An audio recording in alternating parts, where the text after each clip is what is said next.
मावळ तालुक्यातील आपण सध्या कुंडमाळा या पुलाच्या इथं आलो आहे. आपण जर पाहायला गेलं तर आजपासून बरं 1 वर्ष अगोदर हा जो ब्रिटिशकालीन पूल आहे हा तुटला होता. त्यात दुर्दैवाने 51 जण गंभीर जखमी झाले होते आणि त्यासोबत 4 जणांचा मृत्यू देखील इथं झाला होता. हा जो ब्रिज आहे हा फक्त कुंडमाळापुरता इतका नाही आहे. हा 2 गावांपासून ते 2 शहरांपासून अनेक शहर असेल, जसं देवरोड ते तळेगाव असेल, इंदापूर ते इंदोरी ते शेलारवाडी असेल, या या सगळ्या गावांना शहरांना जोडणारा हा पूल होता. पण नेमकं काय होतंय की हा पूल 1 वर्ष होऊन गेला तरी हा पुलाला अजूनपर्यंत बनवायचं सुरुवात झालेली नाही आहे. आपल्यासोबत स्थानिक आहेत, त्यांच्याशी आपण चर्चा करूया आणि माहिती घेऊया.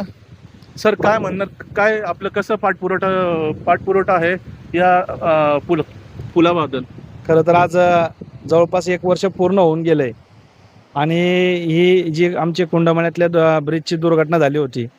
परंतु त्यावेळेस मात्र ज्यावेळेस या ठिकाणी दुर्घटना आली त्यावेळेस जिल्हाधिकारी असेल, कलेक्टर असेल, अनेक मंत्री असतील, मोठमोठे सगळे अधिकारी या ठिकाणी आले आणि तात्पुरतं सगळ्यांनी आश्वासनं दिली की त्वरित तुमचं काम करू, 6 महिन्याच्या आतमध्ये नवीन ब्रिज बांधू आणि तुमच्या स्थानिकांची गैरसोय होणार नाही याचा प्रयत्न करू.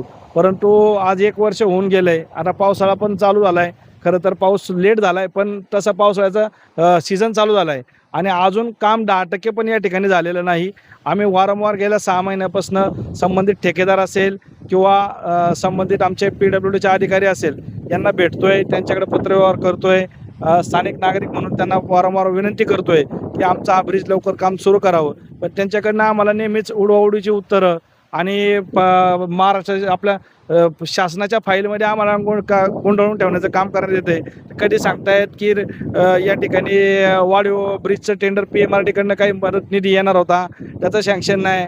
कधी म्हणतात ते सँक्शन मिळालं आहे, पण DRDOकडनं या ठिकाणी शेजारी DRDOचं प्रोजेक्ट आहे त्यांच्याकडनं काम अडवण्यात आलं आहे. त्यांनी दुसरा पर्यायी मार्ग सुचवला आहे किंवा छोटा ब्रिज करायला सांगितलं आहे. तर कधी सांगतायत की आम्ही लवकरच काम चालू करतो, पण आत्ता 10% देखील काम या ठिकाणी झालं नाही आणि गेले 2 महिने तर जवळपास सगळं काम बंद आहे.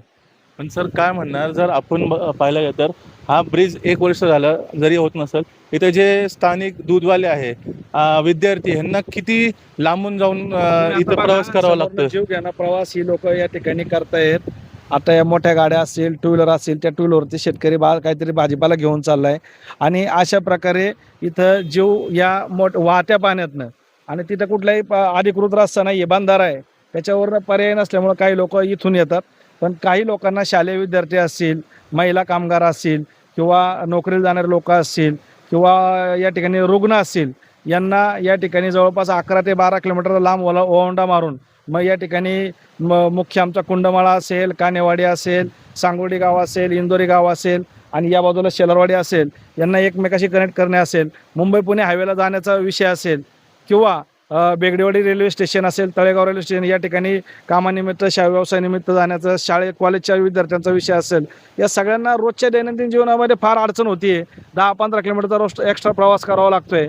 त्यामुळे त्यांचं सगळं शेड्यूल बिघडलं आहे आणि रोज त्यांना त्रास होतो आहे. परंतु शासकीय अधिकारी कुठलीही गोष्ट ही मनावर घेत नाही आहेत, कारण की शेवटी ते कोणी इथं राहिलं नाही आहेत, राहायला आम्ही इथं आहोत. आमच्या जीवावरती या ठिकाणी DRDOचा प्रोजेक्ट आमच्या जमिनीवरती झाला आहे. आमच्या जमिनीवरती हे बंधारे येऊन इथं पाणी साचलेलं आहे. यातनं अनेक लोक पाणी पितात, सगळं होतं आहे आणि आम्हालाच कुठली सुविधा मिळत नाही. अशा प्रकारचं स्थानिक भूमिपुत्रांचा आमचा अन्याय आमच्यावरती खऱ्या अर्थाने. अशा पद्धतीने जर आपण पाहायला गेलं तर इथे स्थानिक जे आहे त्यांना कम 16, 17, 18 किलोमीटर लांब फिरून यावं लागतं, म्हणजे काटकसर करावं लागते त्यांना. आणि प्रशासन नेमकं हे काम कधी करणार, असं स्थानिकांवर या पद्धतीचं जे अन्याय होतं आहे आपण पाहू शकता. LS मराठीसाठी आकाश कानुपुरम, मावळ.